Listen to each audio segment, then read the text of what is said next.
were talking a little bit about perspective, and as you are clearly aware of, the first nominee for the Supreme Court from New York City, Sonia Sotomayor, has been nominated. Do you have thoughts on that? Yeah, you know, the thing about it is she was talking about her experience. And isn't that what diversity is all about? I mean, don't you expect that they're going to bring their experience to the discussion?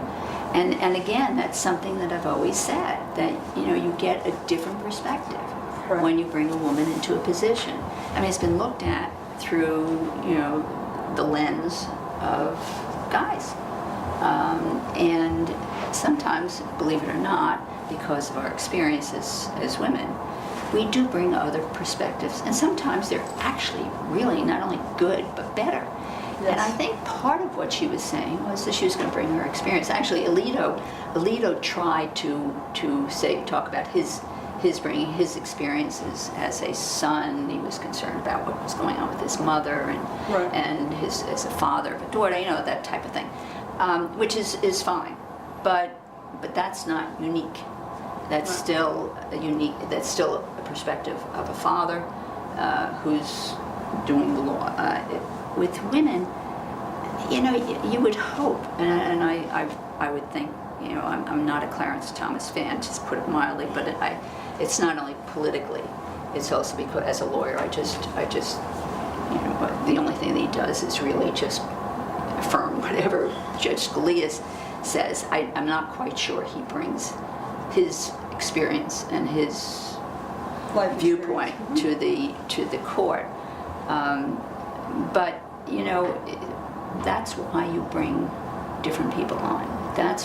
I've always argued that, you know, we bring a different perspective. Now, Sandra Day O'Connor and I did not agree on that. I had given a speech when she followed me. She said, "I don't agree." And I said, "So I mean, I'm not practicing before the U.S. Court." Right. What was her disagreement? I think she thought it was a bit of a put down to say that we bring our perspective. That it was women bring a different viewpoint, whereas Justice Ruth Bader Ginsburg definitely does. If you take a look at her decisions, a lot of her decisions have resulted, even minority decisions, where she has actually read them from the bench.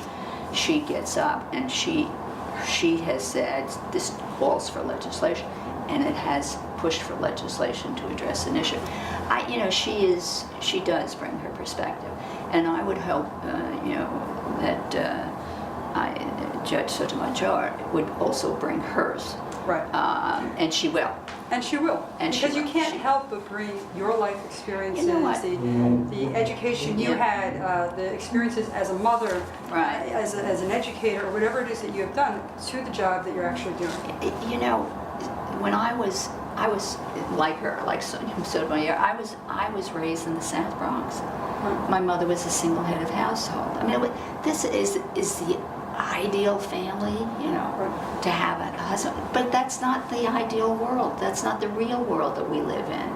My mother was a widow, so, you know, we lived in the South Bronx. I have to tell you, when I got down to Congress, my mother was a little bit pushy, which is how I got to where I am today. Said to me, she said, "Now make sure you take care of all of us who are on Social Security."